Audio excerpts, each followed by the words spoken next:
Let's get into the instructional nitty-gritty, the reading and the writing. And especially, let's see if we can do this. What's the writing task you're going to make for this for your kids? So what text are they going to write? What texts are they going to read? We'll do a little bit more talking about what's the purpose for those. But then especially, let's make sure we get to what does this have to do with increasing students' capacity to write, to inform, argue, and analyze. There are folks who would say this is really hard to do with primary students, but I've seen some of you in action. I couldn't do it, but you do. So who wants in first?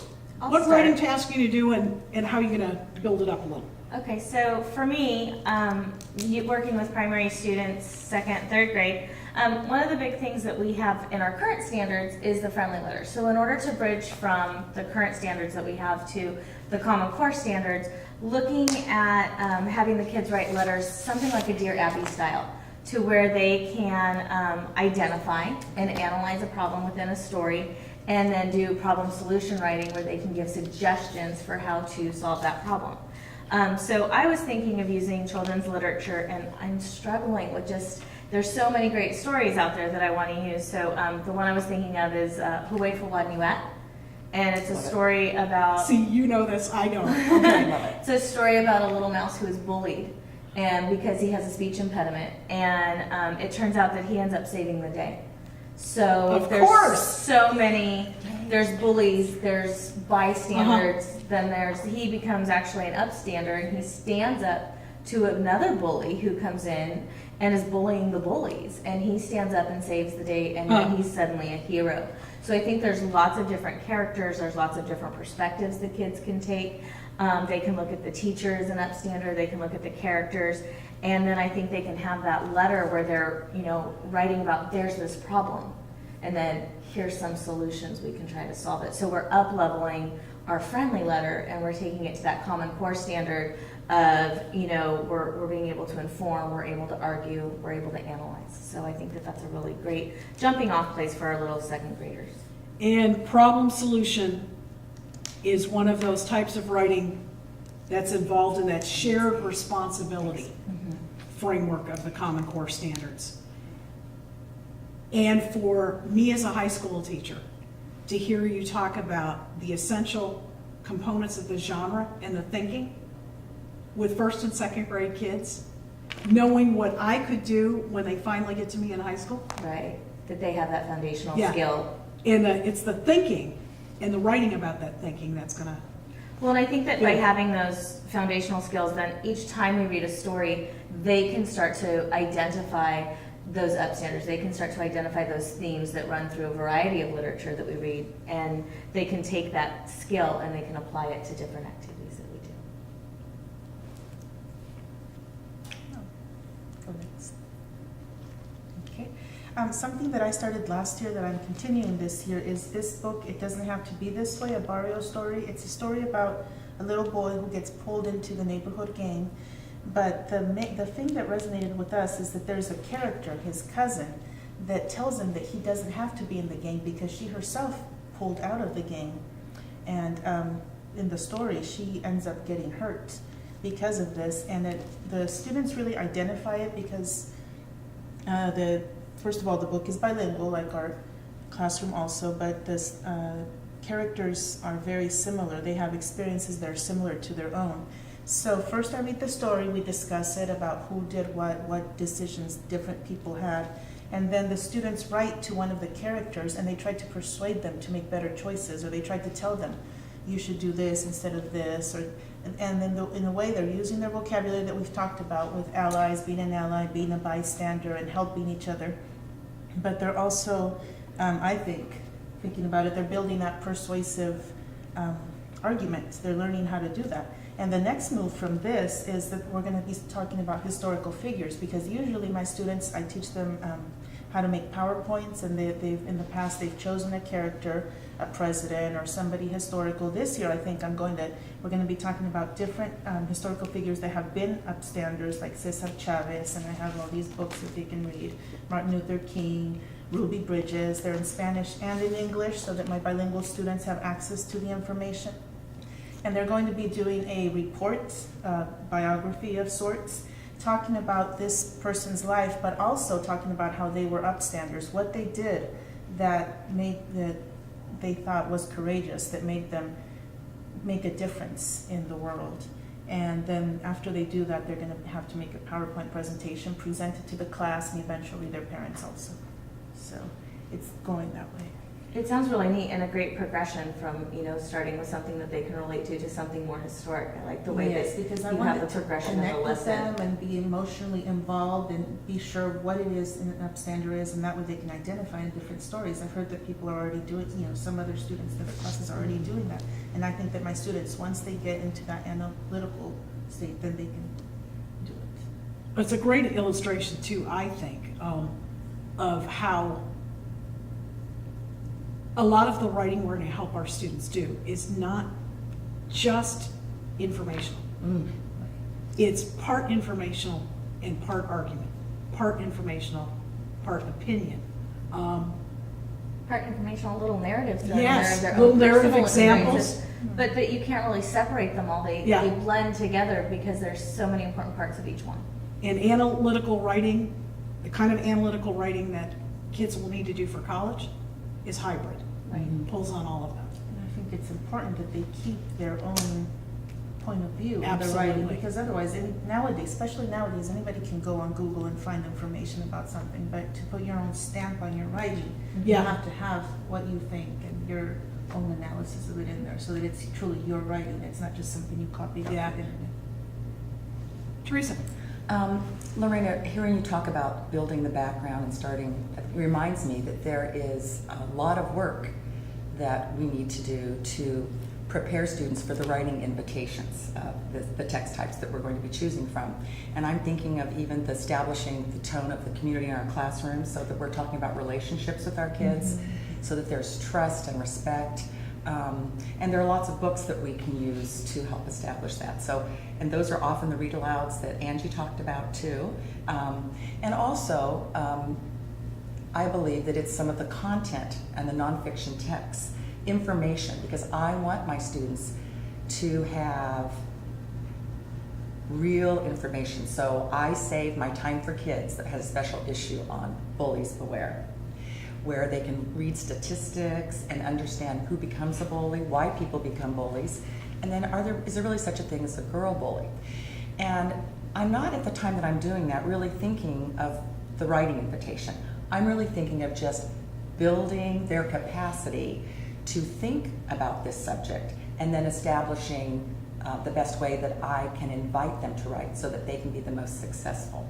I think, Teresa, having them interact in meaningful ways with each other, with those conversations, and I think that's where we start, because we have to be able to talk about a topic before we can write about a topic. And I think that the Absolutely. more conversational our kids can be and the more they can internalize what it is we're talking about and make those personal connections to it, I think then that would make richer writing activities. Well, and it's why there isn't a scripted program for how to teach writing, because weeks, months go in, and the new like ELL standards are perfect proof, where our kids are collaborating Right. and they're taking polls. And when they take a poll, that's not the end of it. It is justify, tell us why, and who agrees with you, and now have you changed your mind? So that long before we ask them to write an opinion about a bullying situation or to talk about who an upstander or bystander is, they have had all those experiences in verbal communication where they're still experimenting with putting words, their thoughts into words, which then enables them to be really fluent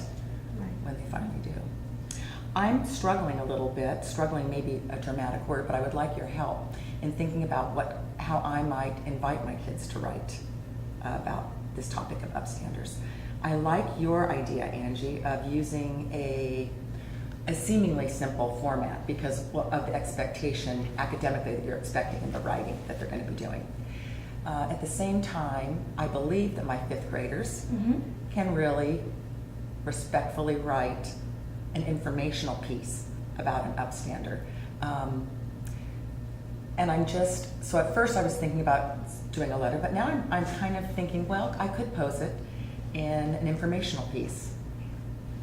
I think bringing in, like, what if they did an editorial where they wrote like an editorial about the situation or the bullying, or you know, still, even if you took it from the Dear Abby type letter of problem solution writing, and you had them just use more facts where they had to pull in more examples of in this situation or in this situation, so they're having to do their research on the topic and they're pulling in more references and they're referring to different events so that they can kind of show maybe a more global perspective. Got it.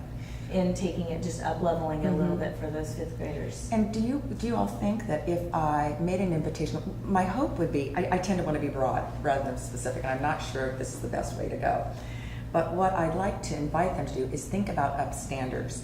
And of course, if they chose to refer back to the historical figure during the American Revolution, but I also want it to be even in their family, even in their school family, in their local community. So could I make something that broad so that they are actually picking from a variety of contexts who their upstander example would be, and then add, what do you think, Gloria? Before we started writing this whole thing, I wanted kids to know, get a little more of a grasp on what an upstander is. So one of the writing prompts at the beginning of the day, the word of the day that I gave them was, have you ever helped someone take a decision? Have you ever had someone help you make a better choice? Talk about a time when someone helped you to make a better choice or to make the right choice. So that kind of got them started. And I mentioned, when I was younger, my parents always told me that education was very important. So they, even though a lot of their peers were sending their kids to work in the fields instead of going to school, my parents decided that no, all of their kids were going to go to college. So I tell them, have you had your parents tell you that? Or have you had maybe a friend sometimes tell you, no, don't fight this kid, no, go tell a teacher instead? Examples from their own lives that they could draw into and people around them. And we also had the opportunity to have, I can't think of his name, Jose Hernandez come in. And he spoke about all his struggles to be an astronaut and all that. So that was a great opportunity because the kids got to see someone who had a background similar to theirs and all that he had to work through. So you tie all of that in. And the kids start seeing around themselves and the other kids around them. You know, this summer at the writing project, we had a person do a presentation on Cesar Chavez. And we watched a little video clip. And then after watching that video clip about what he said and how he empowered others to make great choices, our writing task at the Over Summer Institute was to then write about someone who was influential in our lives. And it was really neat how almost all of us picked a family member and how that family member was so important to helping us be the best person we could be, and that they stood up for us and that they were upstanders in helping us to make those good decisions. And I think that was interesting because at first, we all kind of sat there and struggled with that blank page of what am I going to write about? What am I going to write about? And then all of a sudden, when we picked that person and then when we shared out, everyone was like, oh, I could have written about my grandma. Oh, I should have written about my dad. But we all had someone pretty close to us. There were very few people that picked a historical figure to write about. It was mostly, I think, maybe doing something like that, pulling in a little video clip or pulling in some sort of Which it's pretty natural, step one, to write about somebody you know better. I would want to encourage everybody, if you do a more biographical informational piece on somebody you know well, let's move it then to somebody you don't know as well, because that brings in the research aspects of the Common Core. It builds in that staircasing to more complexity. And it builds toward more of the academic work that students are going to write later anyway. I think what's tricky, and this would be my biggest advice, Teresa, as you think about it. The tricky thing with information writing is that the form, the patterns are driven by the content you choose. And there are a lot of ways you could go. For example, if you're going to write about Ruby Bridges, part of what you're probably going to do is write about what happened that day she was there, all about herself. So there's going to be a narrative aspect. But you might pull in also some amazing interviews with her of late where she actually talks about how she decided to do what she did as such a young girl. You're going to need to pull back and analyze. It's more than just the narrating of the event. It's what was the significance for her? There might even be a little aspect of what was the significance of that in the community, at the school, if you can get that. There might be aspects of character, other events. So I think even young kids, if you do a lot of writing, if you do a lot of fact gathering, background knowledge, if there's a way for them to do more informal writing or drawing or graphics to capture what they're thinking about these disparate pieces of information, and then to step back and think, okay, I really want to share how Ruby Bridges was my best example of an upstander and why that has personal significance to me, they'll have things to pull from. It's a complicated genre to teach because it's informing. It is an argument, too, because you're making a claim about she is an upstander and she inspires me. Again, it's a blended kind of a genre. Takes a lot of genre scaffolding, and it's not as easy as it appears to be. But they can do it. Kim? So this is just, you pretty much said what I was going to say. Well, I was No, but because I'm thinking, you know, Teresa's 5th grade. I want to hear what it sounds like in So, kindergarten. this is what I was Because I thinking. can't teach, I would never teach the kindergarten Yes, kids. you would. I love them, I'm- but somebody else needs to I'm a teach them. big on charting things over time and referring back to it and using the information in the chart. So I was thinking of what were the important things I wanted kids to know about an upstander and a bystander. And so I would keep a chart over time so that when I read a story or something happened on the playground, we would chart these specific, very similar to what you said. So these were just what I came up with on the spur of the moment, but you've said some that I would add, I think. But what was the problem, or what was the issue?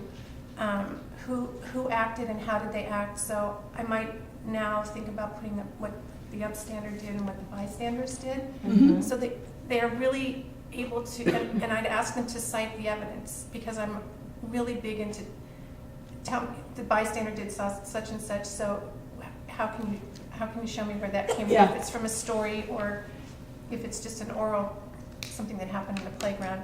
And then how did the upstander's actions affect the person that they were concerned about, or the situation? And for the little people, I want them to think about, how did the upstander get help? Because it's usually what I'm thinking of in my situation is, what did the kindergartner do to get help? Or did they need to get help, or could they just do it on their own? So I might keep those things charted over time, and then I would do some modeled writing where we would write a piece, which for us is like a paragraph maybe, or a story that looks like a paragraph for you. But over time, so we would continue to model that and pull information from those charts to write a story. But I was talking to Jane about this earlier. I would like to move my kids from writing something that happened to them personally to writing a narrative with some, no, I can't think. I have what you have. Don't. Brain freeze. I would like them to write a narrative, but about someone else. So not really a fictional narrative, because I have a little bit of an issue with that So for it's more little like a people. biography, to where you're Except having I- them write some. Right, but I don't want them to write about something that happened to them in the end. What I would like the end piece to be is for them to write about an upstander, not them. Does that make sense? Yes, and I think, So it is like a fictional narrative in the sense that it's something that really happened, but it's not them. and I think Maybe it's a what we're nonfiction. teasing around, and maybe just haven't named, we've talked about how we're going to support the writing to inform pieces of this, and the beginnings of the writing to argue. I mean, opinion writing in the K-5 standards, those are the seeds of eventual argumentative analytical essays. But the biggest piece of analytical writing, is the so what, and that's what you're. Okay, thank you for putting. What's the, so I mean, what? it's the easiest way to say it. Yeah. So what? Right. What does it mean? And the way you start is, what does it mean personally And then again, you can start moving out to, what does it mean personally? What does it mean in the classroom? What does it mean in the community? What does it mean historically? But it's all so what?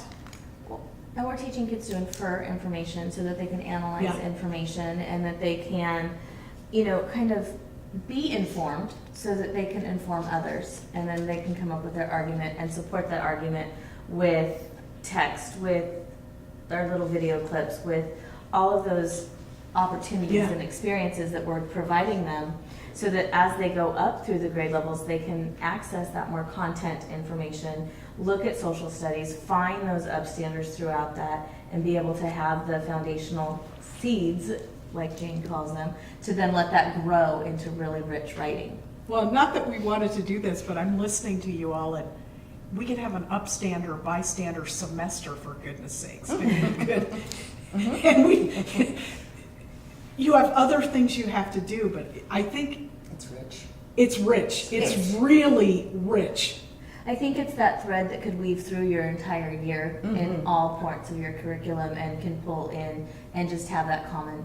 And even if they don't Discussion. write about it, and a lens to pull back on the reading they're doing, and then to move out to maybe a different topic or a different issue that you're going to write about. But aren't these situations that happen with our children, usually on the playground? It's not always on the playground, but they're teachable moments. Yeah. So, and you almost always have to take time out of your teaching day to address these issues. Why not turn them into some writing opportunities for kids?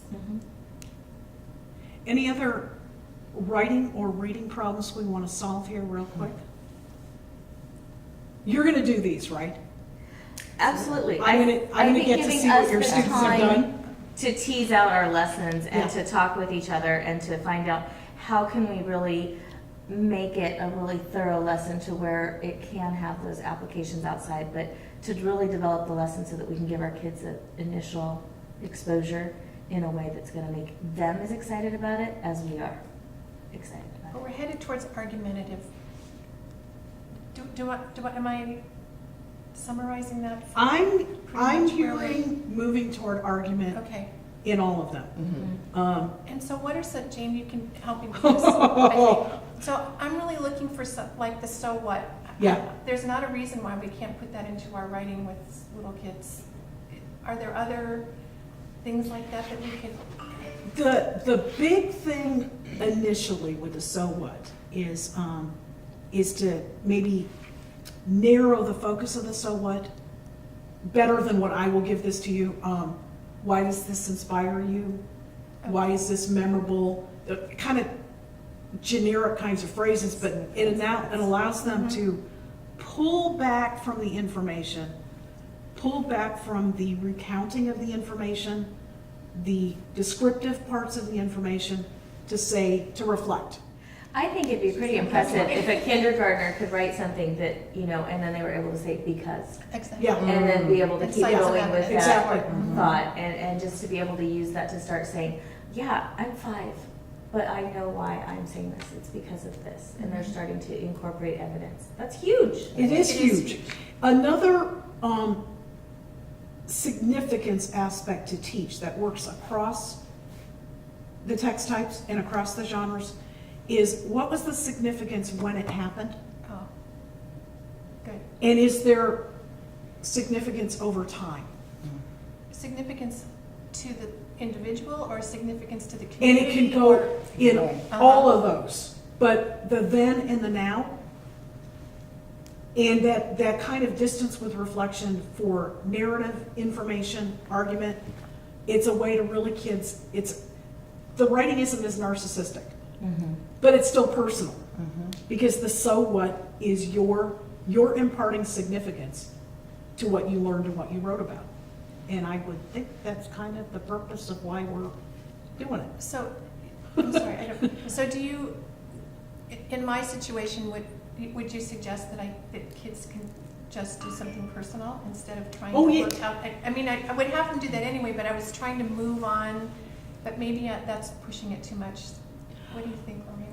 I was thinking that maybe one of the things, because before we started even the whole upstander thing, I read the book to the kids called Hey Little Ant or something about a little boy who wants to step on an ant, because we were teaching multiple perspectives, looking at it from different points of view. Uh-huh. So maybe that might be something that you could incorporate I like also, that. having them look at it, okay, well, this boy wanted to join the That's a gang. great idea. Yeah. Why? Oh, how about the boy who's already in the gang? Why is he in the gang? What's his perspective? How about the girl who got out of the gang? What's her perspective? So they can see, and I think that just, So that- eventually that ties That into just making kind of better does, that's just citizens overall. expanding how did their actions affect Yep. other people. So it's just, Yes. I really like that. And that also That's helps very them helpful. understand the author's purpose, what drives a character, what their actions, what they said, what they thought, and how does that affect And, what and happens. even the bullies have a reason for bullying, don't they? We need to Yes, probably have. yes. Well, with what you said you're gonna chart anyway, Mhm. if they're gonna talk about the upstander's perspective and the bystander's perspective,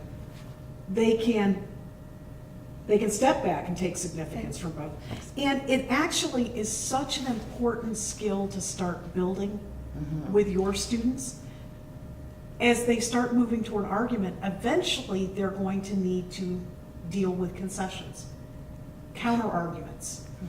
And this is, again, a seed, it's a foundation, it's a building block toward being able to talk about concessions and counter arguments and then write them.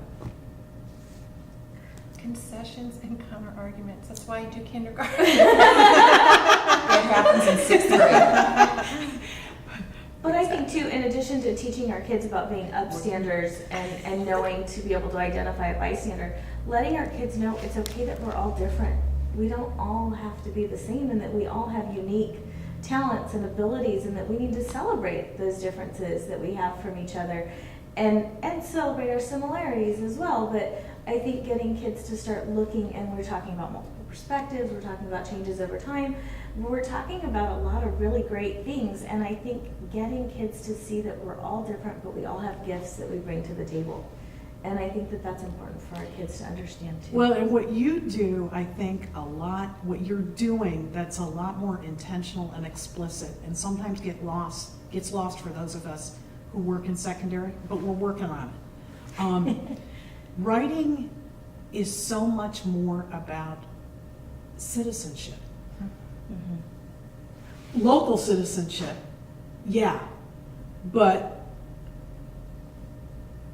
it intrigues me to imagine what would happen if we take the standards and the intent of this seriously and actually help kids understand that argument is not arguing and being argumentative. How this thinking and reading and writing can actually nurture the civic dialogue that we adults have such a hard time with these days. Did your question get answered? Well, I think it's an ongoing question and it needs to be developed. And luckily, my understanding is that when the camera stops rolling, we're going to go get on our laptops together. and work on the lesson. Right. So You're gonna I'm keep thinking the working. conversation's going to continue. You're But gonna yes, keep I'm working. on Okay. more solid ground for the launching pad. Thank you. And when we have templates written down of these, all these wonderful books that you're thinking about using, we'll get those referenced for folks, right? Right. What a wealth. Absolutely. I've got Christmas presents to buy, so I want the list.